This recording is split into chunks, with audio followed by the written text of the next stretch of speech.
Hello বন্ধুরা, good morning. তো আজকের ওয়েদারটা কিন্তু খুব সুন্দর, কারণ বাইরে পড়ছে বৃষ্টি। রাতভর বৃষ্টি হয়েছে, তো ঠান্ডা ঠান্ডা ওয়েদার, বেশ ভালোই লাগছে। আর এইদিকে তো রান্না করতে বসে পড়েছি, কর্তামশাই কাজে যাবে। তো অল্প কটা ভেন্ডি ছিল, 250-300 মতন, তো সেটা কিন্তু কাটাকাটি চলছে। তো সবজি আছে অনেক কিছুই, কি রান্না করব না করব বুঝে উঠতে পারছি না। তো ভেন্ডিটা কেটে ফেলেছি ভাজার জন্য। আর এখানে দেখো গাটি কচু এনেছিল, এটা অল্প করেই এনেছে। তো এটাও আলু দিয়ে তরকারি করতে হবে। আজকে তো শুক্রবার, প্রপার নিরামিষ। তো কচুটা কেটে নিয়ে এবারে, তো গাটি কচুটা খেতে বেশ ভালোই লাগে, সে নিরামিষ হোক আমিষ হোক চিংড়ি দিয়ে হোক যেটাই হোক। তো আজকে তো একদম হালকাভাবেই করবো, আদা জিরে কাঁচা লঙ্কা দিয়ে। তারপরে কি করব, এই দুটোতে তো আর আমাদের হবে না, দুবেলা চালাতে হবে। তো ওবেলা মাঝে মাঝে অনেক সময় অনেক কিছু করি। তো দেখা যাক আর কি করা যায়। এইটুখানি তরকারিতে হবে না, কারণ ভেন্ডিতে একটা যদি আলু দিই তাতেও অনেকটা পরিমাণ কমে যাবে। তো আর কচুতে কত আলু দেবো, পরিমাণ যতটা কচু সেরকম পরিমাণে আলু দিতে হবে। আর দিয়ে বেশি হলে আলুই লাগবে। তো আমাদের আবার বেশি আলু হলে সব তুলে তুলে ফেলে দেবে। তো চলো কচুটা কেটে নিই। ল্যাদ করছে হাত, একদম ভিজে তার মধ্যে হাতটা।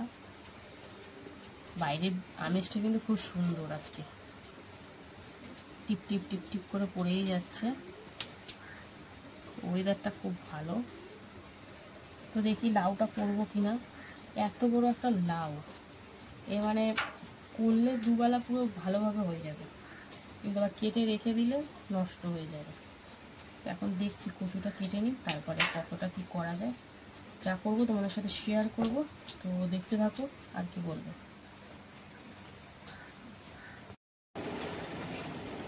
তো বন্ধুরা, কচু কাটা কমপ্লিট।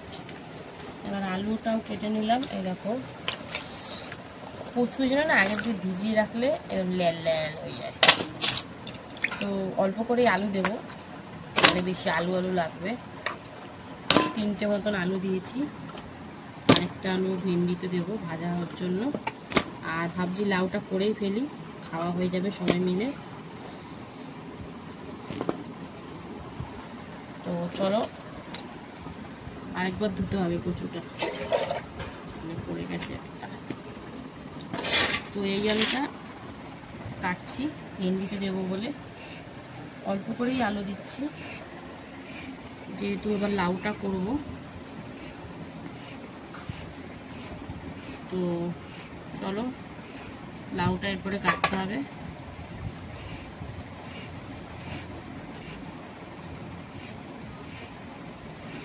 মোটামুটি সবজি কাটা চলছে, কিছুটা কাটা হয়েছে, এখনো লাউটা মেন জিনিসটাই কাটা বাকি।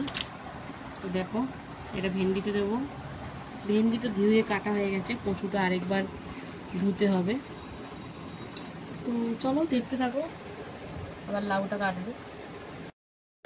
তো বন্ধুরা, দেখলে তো কতগুলো সবজি কাটলাম, এবার শেষ হচ্ছে লাউ। তো লাউটা চলো কেটে নিই। তো দেখা যাক লাউটা কচি হয় না বুড়ো হয়, তো কাটলেই বোঝা যাবে। ওয়েটটা ভালোই আছে, আর মনে তো হচ্ছে ভালোই হবে, দেখা যাক। এই দেখো বন্ধুরা, কচি আছে লাউটা। তো চলো আগে ছাড়িয়ে নেব। ছাড়িয়ে নিয়ে, কচি তো মনে হচ্ছে কিন্তু দানাগুলো তো বেশ ভালো, এই দেখো। তো যাই হোক, চলো লাউটাকে খোলা ছাড়িয়ে নিই, তারপরে ধুয়ে নেব, তারপরে কিন্তু কাটবো। কারণ কেটে ধুলে না তারপরে রান্না করার সময় খালি জল বেরাবে। তাই ছাড়িয়ে ধুয়ে তারপরে কুচালে জলের পরিমাণটা কম বেরায়। আর প্রচুর জল বেরায়, আর রান্না করতে অনেক দেরি হয়ে যায়, জল শুকাতে চায় না সহজে। তো চলো, এই দেখো ছাড়িয়ে নিয়েছি, ছোট ছোট ফালা করে জলে ফেলে দিলাম। তো মোটামুটি লাউটা খুব যে কচি আমি বলতে পারছি না, কারণ যেটা দানা দেখা যায় না তাও বলা যায় যে না কচি আছে পুরো, কিন্তু প্রপার পুরো কচি না, মোটামুটি। তো চলো লাউটা ছাড়িয়ে তারপরে আসছি, একদম ঝিঝিরি করে কেটে নিতে হবে। তো বন্ধুরা কত সুন্দর একটা লাউ কাটতে বসেছে, কি বলবো। আমাদের ঘরে মানে শুধু মাছের দিন বলে ঝামেলা না, রোজ একটা না একটা কিছু না কিছু ঝামেলা।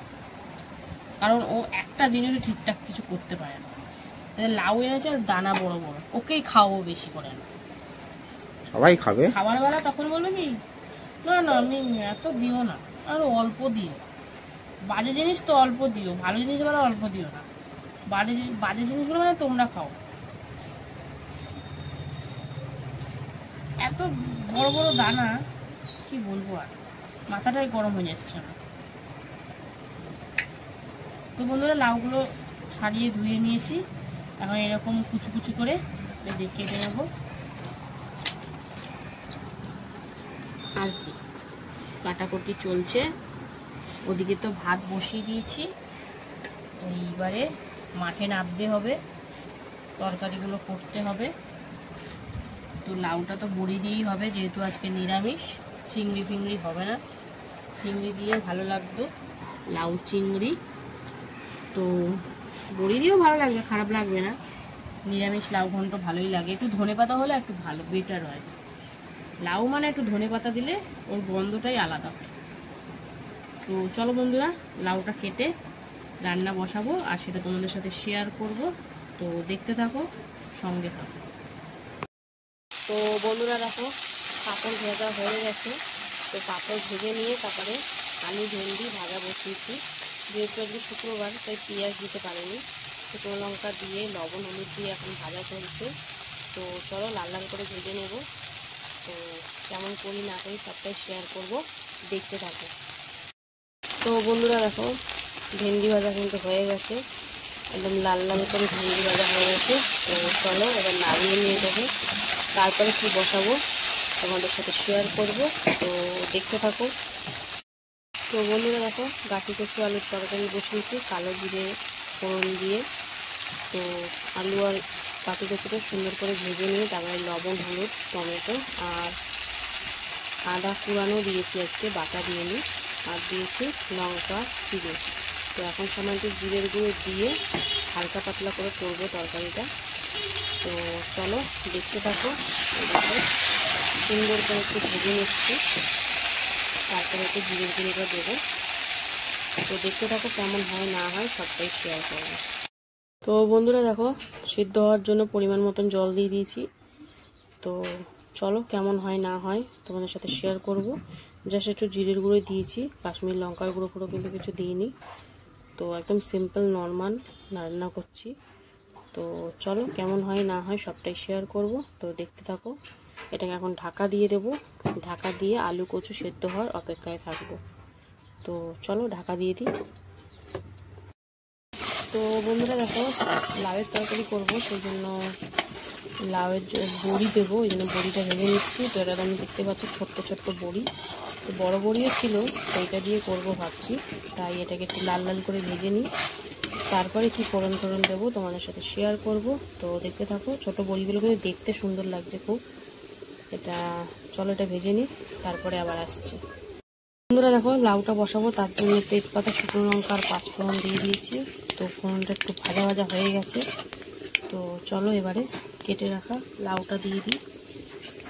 তো দেখো লাউটা দিয়ে দিচ্ছি, পরিমাণটা অনেকটাই হয়েছে।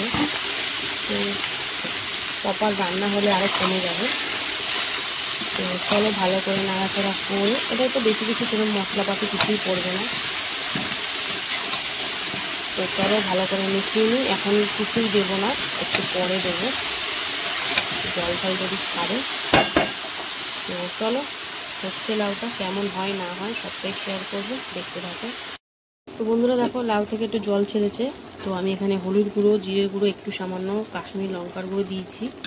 তো চলো এবার ভালো করে নাড়াচাড়া করে নেব। তো এখন কিন্তু লবণ দিইনি, লবণ দিলে আরেকটু হয়তো জল ছাড়বে। তো এই জলেই কিন্তু রান্না হবে, মানে যা সেদ্ধ হওয়ার হবে, আর এক্সট্রা করে কোনো জল দেবো না। আর দিয়ে দিচ্ছি টমেটো আর লঙ্কা চেরা। তো সব দিয়ে এখন ভালো করে মেশা কষা চলছে। লঙ্কার কাশ্মীরি লঙ্কাটা দিলাম জাস্ট একটু কালারটা হালকা চেঞ্জ করার জন্য, সামান্য একটু দিয়েছি, বেশি কিন্তু দিইনি। তো চলো ভালো করে মিশিয়ে নিই, তারপরে পরিমাণ মতন লবণটা দেব। তো দেখো কালারটা হ্যাবক কিছু আসেনি এখনো, তো প্রপার রান্না হলে বোঝা যাবে। তো চলো দেখতে থাকো, যতটা পারবো শেয়ার করব। তো বন্ধুরা দেখো কচু কিন্তু সুন্দর করে সেদ্ধ হয়ে গেছে। তো যেহেতু নিরামিষ ওই জন্য একটু সামান্য একটু গরম মশলা দেব যাতে স্মেলটা ভালো বেরায়। তো চলো অল্প একটু সামান্য দিয়েছি, আর একটু ঝোলঝোলই রাখছি।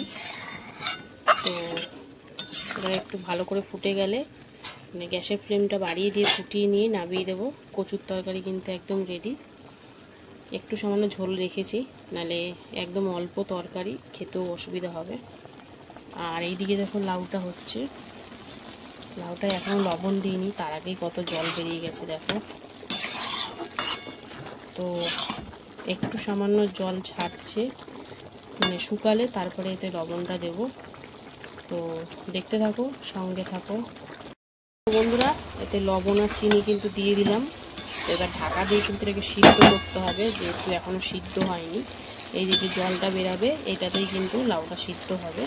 তো সব দেওয়া হয়ে গেছে মোটামুটি, তো শুধু বড়িটা দেওয়া বাকি। তো এটা সিদ্ধ হবে তারপরে দেব। তো চলো এটা ঢাকা দিয়ে কিন্তু লাউটা সিদ্ধ করে নিই। দেখো লাউয়ের জলটা কিন্তু অনেকটাই টেনে গেছে। তো এবারে কিন্তু আমি এতে ভেজে রাখা বড়িটা দিয়ে দেবো, দিয়ে আবারও কিন্তু নাড়ানাড়ি চলবে। তো রান্না কিন্তু একদম প্রায় শেষের দিকে, আর কিছু বাকি নেই। এটাই একদম শুকনো শুকনো করে নামিয়ে নিলেই রেডি। তো রান্না কমপ্লিট। তো তোমাদের সাথে কিন্তু আবার দেখা হবে খাওয়ার সময়। তো ভিডিও কেমন লাগলো অবশ্যই কমেন্ট করে জানাবে, ভালো লাগলে লাইক কমেন্ট শেয়ার করে ফলো করে পাশে থেকো। তো চলো রান্নাবান্না তো কমপ্লিট। বড়িটা দিয়ে জাস্ট 2-3 মিনিট মতন একটু নাড়াচাড়া করে ভেজে নেব, তাহলেই রেডি। চলো এখনের মতন টাটা। হ্যালো বন্ধুরা, দুপুর। তো প্রতিদিনকার মতন কিন্তু দুপুরের লাঞ্চ থালি নিয়ে চলে আসলাম। তো আজকের মেনুতে কি কি আছে, তো যেহেতু শুক্রবার তো সব নিরামিষ রান্নাবান্না। তো চলো দেখে নেওয়া যাক কি কি আছে লাঞ্চ মেনুতে। রয়েছে দেখো এখানে গরম গরম ভাত, সাথে রয়েছে এক টুকরো কাগজি লেবু, তারপরে করেছিলাম আলু ভেন্ডি ভাজা, তারপরে ছিল কিন্তু বড়ি দিয়ে লাউ ঘন্ট, তারপরে ছিল গাটি কচু আলুর একটা সিম্পল তরকারি, তারপরে ছিল পাঁপড় ভাজা। তো এই হচ্ছে শুক্রবার দুপুরের লাঞ্চ থালির মেনু। তো চলো খাওয়া দাওয়া শুরু করা যাক। কর্তামশাই কিন্তু একদম রেডি। তো প্রথমে কিন্তু আলু ভেন্ডি ভাজা দিয়ে কিছুটা ভাত মেখে নিয়েছে, তো ওটা খাবে। তো আজকে ভেন্ডি ভাজাটা যেমন হয় সেরকমই হয়েছে, কারণ পেঁয়াজ দিইনি, তাই এক্সট্রা কোনো স্বাদ আসেনি। শুকনো লঙ্কা ফোড়ন দিয়ে জাস্ট ভেজেছি লবণ হলুদ দিয়ে। তো ভেন্ডি ভাজা দিয়ে খাওয়া গেছে। এবার কিন্তু লাউ ঘন্ট বড়ি দিয়ে, তো এটার মধ্যে একটু সামান্য জিরের গুঁড়ো, টমেটো এই দিয়ে করা হয়েছে বড়ি টড়ি দিয়ে। তো লাউটা অতটা কচি না হলেও কিন্তু খেতে ভালোই লাগছে। যখন খেয়েছি তখন মোটামুটি ঠিকই আছে, কিন্তু কচি হলে একটু বেশি স্বাদ হতো। তো বড়ি দিয়ে দেখতেই পাচ্ছ ছোট্ট ছোট্ট একদম বড়ি ছোলার মতন। তো বেশ ভালোই লাগছিল, একটু লেবু চিপে নিয়ে, যেহেতু টমেটো দিয়েছি একটু টক টক ভাব ছিল, বেশ ভালোই লাগছিল। তারপরে কিন্তু কর্তামশাই লাউটা দিয়ে অনেকটা ভাত খেয়ে নিয়েছে। এবারে দেখো কি দিয়ে খাবে, গাটি কচু আলুর তরকারি। তো পাতের মধ্যে কিন্তু সব তরকারিটা ঢেলে দিল। তো এবার কিন্তু মাখামাখি চলছে একটু লেবু চিপে নিয়ে। তো গাটি কচুর তরকারি ভালোই লাগে, আর আমি আজকে নিরামিষ করেছি আদা জিরে কাঁচা লঙ্কা টমেটো দিয়ে। তো বেশ ভালোই লাগছিল, খারাপ লাগছিল না। আর সাথে ছিল পাঁপড় ভাজা। তো আর দেখো গাটি কচু আর আলু কিন্তু প্রপার সেদ্ধ হয়েছে। যেসব কচুগুলো ভালো সিদ্ধ হয় খেতে খুব স্বাদ লাগে, আর যেগুলো দরকষা ওগুলো ভালো লাগে না। তো কর্তামশাই একটু পাঁপড় দিয়ে খাচ্ছে। তো আজকের খাওয়া দাওয়া পর্ব কিন্তু এইটুখানি। কেমন লাগলো ভিডিওটা অবশ্যই কমেন্ট করে জানাবে, ভালো লাগলে লাইক কমেন্ট শেয়ার। আর যারা যারা এখনো ফলো করোনি অবশ্যই ফলো করে নিও। তো আজকের মতন খাওয়া দাওয়ার পর্বতে এখানেই